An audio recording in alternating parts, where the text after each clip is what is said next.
কি বক্তব্য দিয়ে দৈনিক ভোরের কাগজের প্রকাশনা বন্ধ করলেন? সে এখতিয়ার আপনাকে কে দিয়েছে?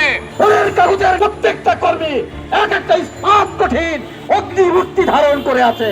ওই ফ্যাসিস্ট হাসিনার দোসররা এই ভোরের কাগজকে জিম্মি করে শত শত কোটি টাকা লুটপাট করেছেন।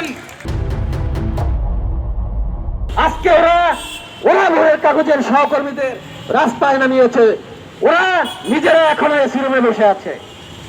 এসি রুমে থাকা সম্ভব হবে না, টেনে হিস্ট্রে এসি রুম থেকে বের করে নিয়ে আসবো, রাস্তায় নামবো। অত সহজ যদি মনে করো, অত সহজ না। ভোরের কাগজের নেতা প্রত্যেকটা কর্মী এক একটা ইস্পাত কঠিন অগ্নিমূর্তি ধারণ করে আছে। এই অগ্নিতে কখনোই বারুদ ছিটাবে না। যদি বারুদ ছিটাও দাউ দাউ করে জ্বলে উঠবে। এই দাউ করে জ্বলা আগুনে প্রত্যেকে কিন্তু নিষ্পেষিত হয়ে যাবে, জ্বলে ছারখার হয়ে যাবে। দয়া করে বারুদের কাছে আমাদের দিবে না, আমাদের কাছে অত্যন্ত স্বাভাবিক ভাবে আসো, আলোচনা করো।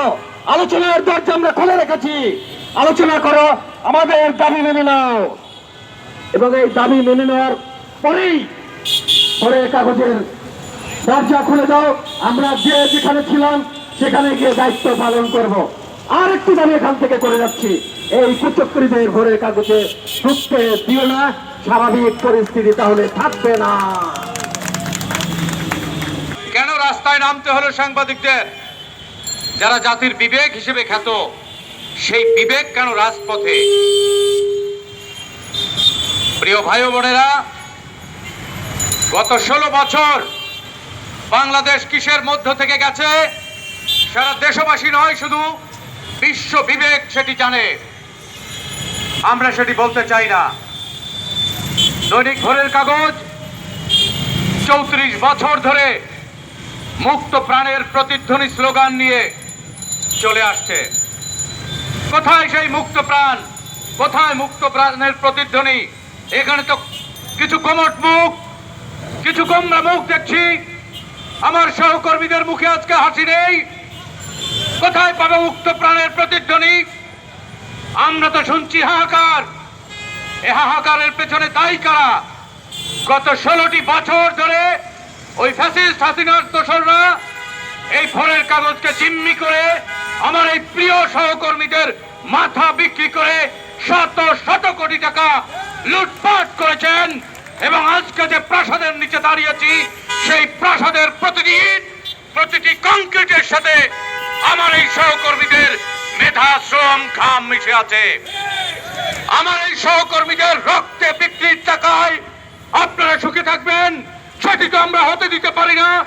ঢাকা সাংবাদিক ইউনিয়ন যতক্ষণ পর্যন্ত আছে সেটি বাস্তবায়ন হতে দিবে না। সাবের হোসেন চৌধুরী, আপনি ফ্যাসিস্টের দোসর হিসেবে কি করেছেন সেটি সারা বাংলাদেশ জানে। সেটি নতুন করে আমরা বলতে চাই না।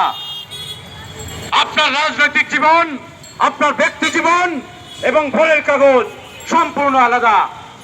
একটি গণমাধ্যম সাধারণ মানুষের কথা বলে, দেশের কথা বলে। এই গণমাধ্যম সরকার আপনাকে দায়িত্ব দিয়েছে প্রকাশনার। আপনি সরকারের কাছে কি বক্তব্য দিয়ে দৈনিক ভোরের কাগজের প্রকাশনা বন্ধ করলেন? সে এখতিয়ার আপনাকে কে দিয়েছে? আপনার সহকর্মীদের সাথে আপনি আলোচনা করেছিলেন কিনা?